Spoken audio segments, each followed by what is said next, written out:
হাতে মাত্র 2 দিনের ছুটি। ভাবছো তো কোথায় যাবে? কলকাতা থেকে মাত্র 4 ঘন্টা দূরে রয়েছে এই অসম্ভব সুন্দর জায়গা, যেখানে রাত্রি যাপন করতে পারবে পাহাড়ের কোলে, প্রকৃতির নিস্তব্ধতায়। পাহাড়, জঙ্গল, লেক, ঝর্ণায় ঘেরা এই জায়গায় এলে প্রতি মুহূর্তকে নিজের স্মৃতির পাতায় বন্দি করে রাখতে পারবে। ছড়িয়ে থাকা প্রাকৃতিক সৌন্দর্যকে চাক্ষুষ করতে আর অলসভাবে একটা দিন কাটাতে চলে আসতে পারো এই বেলপাহাড়িতে। ভাবছো তো কিভাবে আসবে? ঘড়ির কাঁটায় বাজে ভোর 5টা। সকাল সকাল ক্যাব ধরে আমরা বেরিয়ে পড়েছি হাওড়া স্টেশনের উদ্দেশ্যে। আমাদের ট্রেন আছে হাওড়া স্টেশন থেকে। সকালের হাওড়া ব্রিজটা কিন্তু অসাধারণ সুন্দর দেখাচ্ছে। আমরা আজকে সফর করব 6টা 20 12021 হাওড়া বরবিল জনশতাব্দী এক্সপ্রেসে। আমাদের ট্রেন দিয়ে দিয়েছে 19 নম্বর প্ল্যাটফর্মে। এই ট্রেনের 2S এর ভাড়া 115 টাকা আর এসি চেয়ার কারের ভাড়া 360 টাকা। আমরা যাচ্ছি 2S এ। এই ট্রেনের সিটগুলো বেশ কমফোর্টেবল। প্রায় 20 মিনিট লেটেই ট্রেন ছাড়লো।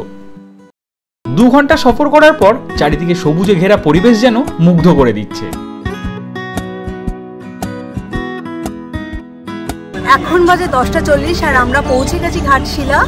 ট্রেন প্রায় নির্ধারিত টাইমের 35 মিনিট লেটে ঢুকিয়ে দিল। ঘাটশিলাতেও কিন্তু অনেক সাইট সিইং করার জায়গা রয়েছে, যেটা আমাদের পেজে অলরেডি দেওয়া রয়েছে, কিন্তু আজকে আমাদের গন্তব্যস্থল হচ্ছে ঝাড়গ্রাম। এই হচ্ছে ঘাটশিলা স্টেশনটা, আর এইখান থেকে বেরোলেই কিন্তু ঘাটশিলার টোটোগুলো পেয়ে যাবে। তোমরা যদি অটো রিজার্ভ করো তাহলে কিন্তু তোমাদেরকে 1 নম্বর প্ল্যাটফর্মের থেকে বাইরে বেরোতে হবে। ওখানে কিন্তু অটো স্ট্যান্ড রয়েছে, ওখান থেকেই তোমরা অটো পেয়ে যাবে। যেহেতু আমাদের অটো আগে থেকে বলা রয়েছে, তাই অটো কিন্তু আমাদের জন্য ওয়েট করছে 5 নম্বর প্ল্যাটফর্মের সামনে। তাই আমরা হেঁটে এখন 5 নম্বরে যাচ্ছি। এই হচ্ছে অটো স্ট্যান্ড, আর অটো স্ট্যান্ডের সামনে কিন্তু আমাদের অটো চলে এসছে। আজকে আমরা আমাদের ইডলি নিয়ে ব্রেকফাস্টটা খাচ্ছি। দেখতে পাচ্ছ এই দোকান থেকে আমরা ইডলি নিয়ে নিয়েছি। সবুজে ঘেরা জঙ্গল আর গ্রামের মাটির বাড়ির দেওয়ালে আঁকা অসম্ভব সুন্দর ছবি দেখতে দেখতে চলেছি আমাদের গন্তব্যস্থলে। কোথাও দুধারে ঘন জঙ্গল, কোথাও ধুধু মাঠ পেরিয়ে আমরা আমলাশোল গ্রামে পৌঁছে গেছি। এখান থেকে আমাদের হোমস্টে যেতে আর সময় লাগবে মাত্র 5-6 মিনিট। দীর্ঘ প্রতীক্ষা আর জার্নি করে আমরা ফাইনালি চলে এসেছি আমাদের হোমস্টেতে। ঢুকলেই কিন্তু এই ডান দিকে রয়েছে রিসেপশন, আর এই বাঁ দিকে রয়েছে কিন্তু এই যে ওয়াচ টাওয়ার,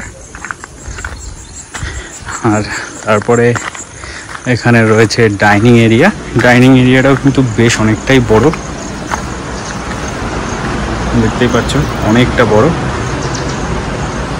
আর ওই জায়গাটা রয়েছে কিন্তু কিচেন, আর এই হচ্ছে পুরো এরিয়াটা। এখনো যদি এটার কাজ কমপ্লিট হয়নি, কাজ হচ্ছে। এখানে কিন্তু বেশ অনেকগুলো শাক পাক হয়েছে, চাষ হচ্ছে।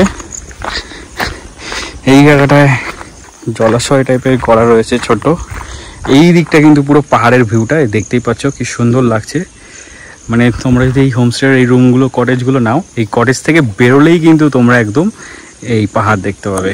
ঘড়িতে বাজে এখন 11:10 আর আমরা চলে এসেছি কিন্তু আমাদের হোমস্টেতে। আমাদের আসতে টাইম লেগেছে প্রায় 1 ঘন্টা 20 মিনিট মতো। এখানে বেশ অনেকগুলোই কটেজ রয়েছে, আমরা রয়েছি এই কটেজটাতে। তো চলো তোমাদেরকে একবার রুম ট্যুরটা দিয়ে নিই।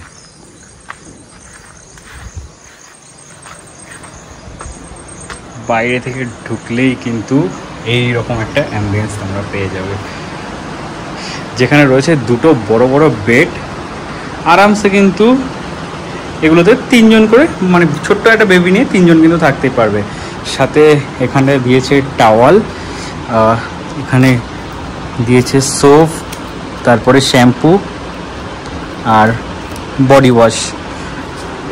এছাড়া এখানে একটা ছোট্ট টুল মতো রয়েছে, এখানে একটা টেবিল মতো রয়েছে, এখানটা রয়েছে আয়না, ড্রেসিং টেবিল, আর এখানে বসার জন্য চেয়ার রয়েছে, চেয়ার বা টুল যাই বলো। আর সেই মোড়া বলে বা কি বলে জানি না ঠিক, সেইগুলো রয়েছে। রয়েছে ডাস্টবিন। খুব সুন্দর উপরের সিলিংটা দেখো, এরকমভাবে বেড়া দিয়ে কিন্তু পুরো করা। আর এই লাইটের এখানেও কিন্তু খুব সুন্দর কারুকাজ করা। পুরো চারদিকে দেওয়াল জুড়ে কিন্তু এরকম সুন্দরভাবে চিত্র আঁকা রয়েছে। এই সাইডে রয়েছে জানলা, জানলা দিয়ে ভিউটা হচ্ছে এরকম। আর এই সাইডে আরেকটা জানলা রয়েছে, এই জানলা দিয়ে ভিউটা পাবে কিন্তু এই যে এরকম বাইরের ভিউটা পড়বে, পাহাড়টা দেখা যাচ্ছে ওই যে। আর এদিকে চলে গেলে পড়ছে বাথরুম। ওয়াশরুম কিন্তু অনেকটা বড়। এখানটা রয়েছে বেসিন, আর এই যে ওয়েস্টার্ন কমোড রয়েছে, এখানে রয়েছে শাওয়ার, গিজারও কিন্তু রয়েছে। বাইরেই কিন্তু বেশ বড় একটা বারান্দা রয়েছে। বারান্দার বাইরে যে পিলারগুলো সেগুলো কিন্তু খুব সুন্দরভাবে এরকম ডিজাইন করা রয়েছে। আর এই জায়গাটাতে লাইটগুলো কিন্তু হ্যারিকেন দিয়ে এমনভাবে করা রয়েছে দেখলে মনে হবে হ্যারিকেন জ্বলছে। এখন বাজে প্রায় 12টা, আমরা ফ্রেশ হয়ে চলে এসেছি ওয়াচ টাওয়ারে। এই হোমস্টেতে কিন্তু একটা ওয়াচ টাওয়ার রয়েছে যেখান থেকে কিন্তু অসাধারণ একটা ভিউ পাওয়া যায়। ওয়াচ টাওয়ার থেকে ভিউটা কিন্তু এরকম সুন্দর। আর এই মাঝের কটেজটাই কিন্তু আমাদের। এখানে চেয়ার টেবিলও দেওয়া রয়েছে। বেশ কিছুক্ষণ সময় কিন্তু এই ওয়াচ টাওয়ারেই কাটিয়ে নিতে পারবে। এখান থেকে নামার সময় একটু সাবধানতার সাথেই নামবে। এখন ঘড়িতে বাজে 1:30, আমরা চলে এসেছি লাঞ্চ করতে। যেহেতু সেই অনেক ভোরে উঠেছি, তারপরে সেরকম কিছু খাওয়া হয়নি, তাই খিদেও পেয়ে গেছে। তাড়াতাড়ি করে এবার লাঞ্চটা করে নিই। আমরা আমাদের লাঞ্চ পেয়ে গেছি। পেছনে পাহাড়ের এরকম সুন্দর ভিউ আর সাথে এই রকম সুন্দর লাঞ্চ। তো আজকে একদম জমজমট ব্যাপার। ফার্স্টে চলে আসি রাইস, তারপর হচ্ছে আলু ভাজা, ডাল, তারপর হচ্ছে মাছ, আর হচ্ছে পটলের দোরমার মতো কিছু একটা রয়েছে, আর হচ্ছে স্যালাড। এই হচ্ছে আমাদের লাঞ্চ। তো চলো তাড়াতাড়ি করে খেয়ে নিই। আমাদের লাঞ্চ করা হয়ে গেছে। সত্যি বলছি লাঞ্চের প্রত্যেকটা আইটেম খুব সুস্বাদু ছিল, আমার তো ভীষণ ভালো লেগেছে। এবার আসি মেন কথায়, যে এখানে থাকা খাওয়ার টোটাল খরচটা কত। এখানে অফ সিজনে কিন্তু থাকা খাওয়ার জন্য চার্জেস হচ্ছে মাত্র 1200 টাকা, আর সিজনে আসলে সেটা কিন্তু হবে 1400 টাকা মতো। আর এই 1200 টাকার মধ্যেই তোমরা কিন্তু আমরা এখন এসছি, এখন হচ্ছে জুন মাস, এই জুন মাসে রয়েছে কিন্তু 1200 টাকা করে। আর এই 1200 টাকার মধ্যে কিন্তু তোমাদের থাকা খাওয়া দুটোই ইনক্লুডেড। আর তোমরা এই থাকা খাওয়ার প্যাকেজের মধ্যে পেয়ে যাবে দুপুরের লাঞ্চ, সন্ধ্যের স্ন্যাক্স, রাতের ডিনার আর সকালে ব্রেকফাস্ট।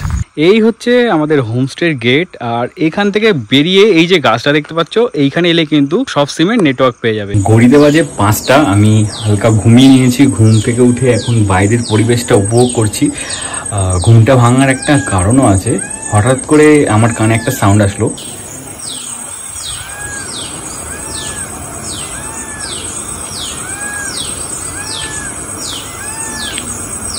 এই যে পাহাড়টা দেখা যাচ্ছে, এই পাহাড়টা থেকে কিন্তু ময়ূরের আওয়াজটা আসছে, অসম্ভব সুন্দর লাগছে। জেনারেলি আমরা তো সবসময় এগুলো শুনতে পাই না, তো এরকম প্রকৃতির করলে এসে নেটওয়ার্কের বাইরে এই জীবনটা কিন্তু বেশ ভালো লাগছে। এইখানে কিন্তু বেগুন গাছে বেগুনও ধরেছে, এছাড়া এখানে শাক রয়েছে, আরো বেশ অনেকগুলো গাছ রয়েছে। তবে একদম কিন্তু এই যে হোমস্টের কটেজগুলোর সামনেই এইগুলো চাষ করা হচ্ছে। একদমই নিস্তব্ধ পরিবেশ, চারিদিকটা পুরো চুপচাপ।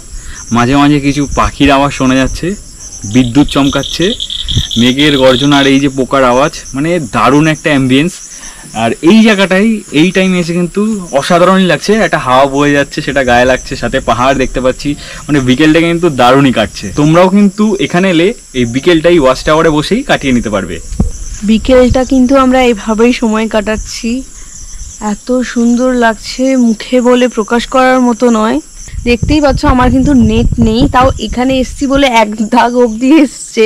ঘড়িতে বাজে এখন 7:30, আর আমাদের স্ন্যাক্স কিন্তু চলে এসেছে, পেঁয়াজি আর মুড়ি। এই হচ্ছে আমাদের হোমস্টে রাতের ভিউটা, জাস্ট দেখো কেমন লাগছে। রাতে কিন্তু অ্যাম্বিয়েন্সটাই পুরো পাল্টে গেছে। এই ছোট ছোট লাইটগুলো পুরো পরিবেশটাকেই পাল্টে দিয়েছে। আমরা এখন যাচ্ছি লাঞ্চ করতে। এখন বাজে প্রায় 9:30, আর আমরা আমাদের ডিনার পেয়ে গেছি। এখানে রয়েছে ডাল, স্যালাড আর হয়েছে চিকেন। এখন ঘড়িতে বাজে 10:30, আমাদের কিন্তু ডিনার করা হয়ে গেছে। যদিও সকালে তোমাদেরকে একবার বলেইছি, এনাদের রান্না কিন্তু দারুণ, মানে খুবই ভালো লাগলো আমাদের।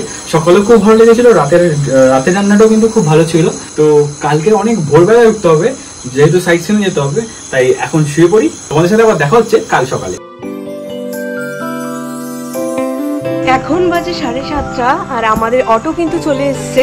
এখন আমরা যাচ্ছি ব্রেকফাস্ট করতে, আর ব্রেকফাস্ট করে কিন্তু আমরা বেরিয়ে যাব সাইট সিনের উদ্দেশ্যে। তো চলো তাড়াতাড়ি যাই, দেখি ব্রেকফাস্টে কি রয়েছে। আমাদের ব্রেকফাস্ট কিন্তু চলে এসেছে। ব্রেকফাস্টে রয়েছে লুচি, একটা তরকারি আর ডিম সেদ্ধ। ঘড়িতে বাজে 8টা, আর আমরা এখন চেক আউট করে বেরিয়ে যাচ্ছি সাইট সিনের উদ্দেশ্যে। অটো আমাদের অলরেডি আগে থেকে এসে দাঁড়িয়ে ছিল। তো চলো এখন বেরিয়ে পড়ি বেলপাহাড়ি সাইট সিনে। আমার ঠিক পেছনে যেটা দেখতে পাচ্ছ সেটাই হচ্ছে কিন্তু আম ঝর্ণা। এই পাহাড়ের গা বেয়ে ঝর্ণার জল পড়েই কিন্তু এই লেকটা তৈরি হয়েছে। এই হচ্ছে কুসুম ফল, যেটা দাদা দিয়েছে খেতে।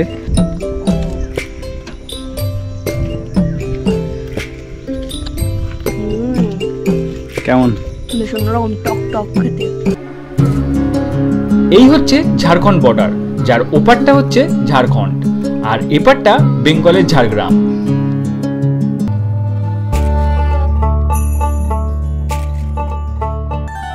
অটো দাদা বলল এইটা কাকড়াঝোড়ের সব থেকে পুরনো হোমস্টে।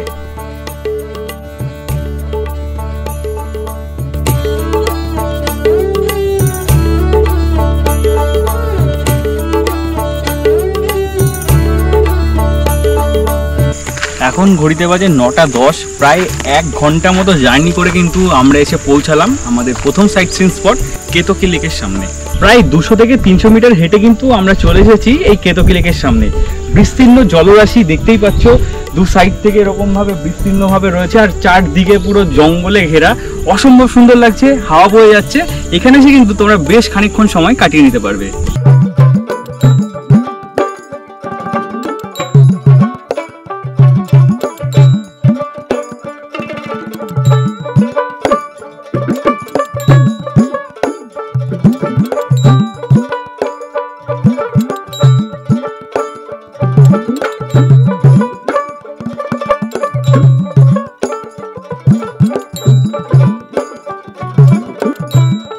কেতকী লেক থেকে প্রায় 50 মিনিট পর আমরা পৌঁছে গেছি গারসিনী পাহাড়ে। তো চলো এবার যাওয়া যাক। আর তোমাদের গাড়ি কিন্তু এই জায়গাটাতেই দাঁড়াবে, এটা হচ্ছে পার্কিং এরিয়া। এখান থেকে তোমাদেরকে সোজা এই রাস্তা দিয়ে হেঁটে হেঁটে উপরের দিকে যেতে হবে।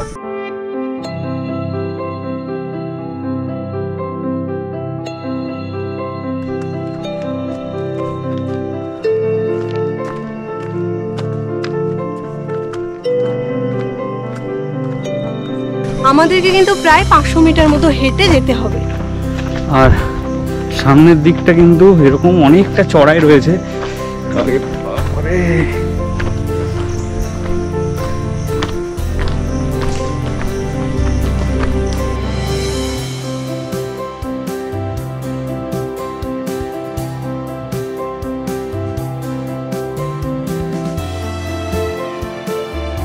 পাহাড়ের এই রাস্তা পেয়ে কিছুটা ওঠার পরে কিন্তু তোমরা এই মন্দিরটা দেখতে পাবে।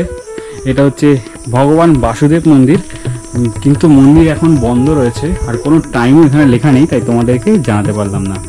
মন্দিরের চার সাইডের ভিউটা কিন্তু এই রকম। এটা হচ্ছে বাসুদেব মন্দির, আর আরেকটু পথ এগিয়ে গেলে তোমরা কিন্তু হিলটপে পৌঁছে যাবে, যেখান থেকে ভিউটা অসাধারণ সুন্দর।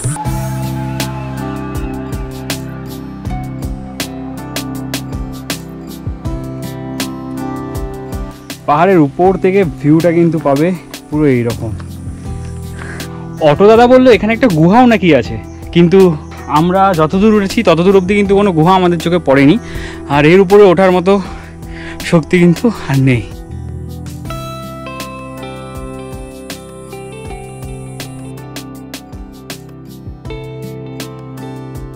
আমার মনে হয় বয়স্ক যারা আছেন কিংবা যাদের পায়ে সমস্যা রয়েছে তারা এটাকে অ্যাভয়েড করলে সব থেকে বেস্ট হবে, কারণ অনেকটাই কিন্তু ডিফিকাল্ট রয়েছে। আমাদের যাওয়া আসা মিলিয়ে কিন্তু প্রায় 40 মিনিট মতো সময় লেগেছে।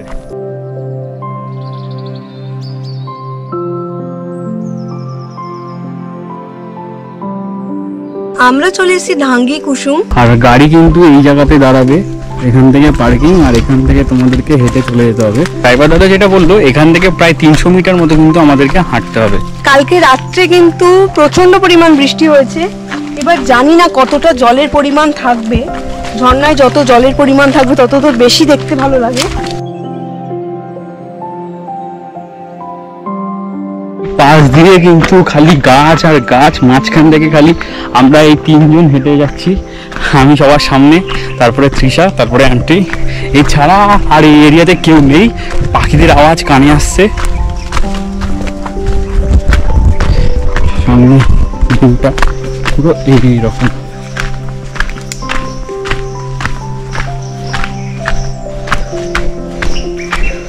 পাথরের রাস্তা,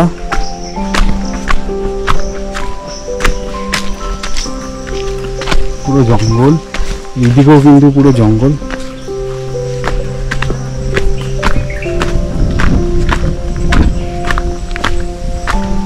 বেশ কিছুটা আসার পরে কিন্তু এই শিবলিঙ্গটি আমাদের চোখে পড়লো। এখানে বসার জায়গাও আছে, তো তোমরা যদি হাঁপিয়ে যাও আস্তে আস্তে এখানে একটু বসে নিতে পারো। আর ওয়াটারফলটি দেখতে যাওয়ার জন্য তোমাদের কিন্তু এই রাস্তা দিয়েই নিচে চলে যেতে হবে।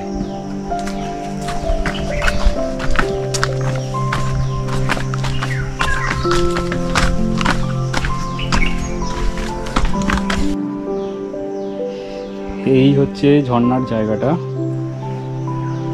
কিন্তু দুর্ভাগ্যের বিষয় হচ্ছে এখানে এখন আপাতত জল নেই। তো আর একটু বৃষ্টি হলে তবেই এখানে তোমরা জল দেখতে পাবে। পার্কিং থেকে এই ওয়াটারফল অবধি আসতে তোমাদের সময় লাগবে কিন্তু 7 থেকে 8 মিনিট মতো। ঢাঙ্গি কুসুম যাওয়ার আগে কিন্তু এরকম একটা গুহা পড়বে, যেখানে প্রচণ্ড পরিমাণে জঙ্গল, আর ভেতরে যাচ্ছি না, তোমাদেরকে জাস্ট দেখিয়ে দিলাম।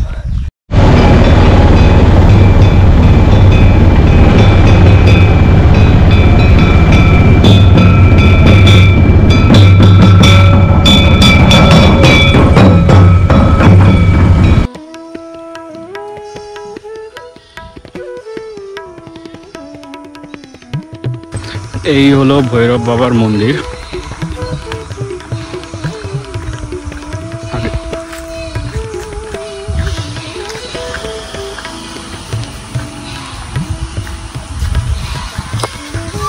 যদিও মন্দিরের গেট এখন বন্ধ রয়েছে। আর এটাই ছিল আমাদের লাস্ট সাইট সিন স্পট। এইবার আমরা যাচ্ছি আবার ঘাটশিলা স্টেশনে। ওখান থেকে 2:45-এ আমাদের রয়েছে ইস্পাত লোকাল, সেটা ধরে বেরিয়ে যাব কলকাতার উদ্দেশ্যে।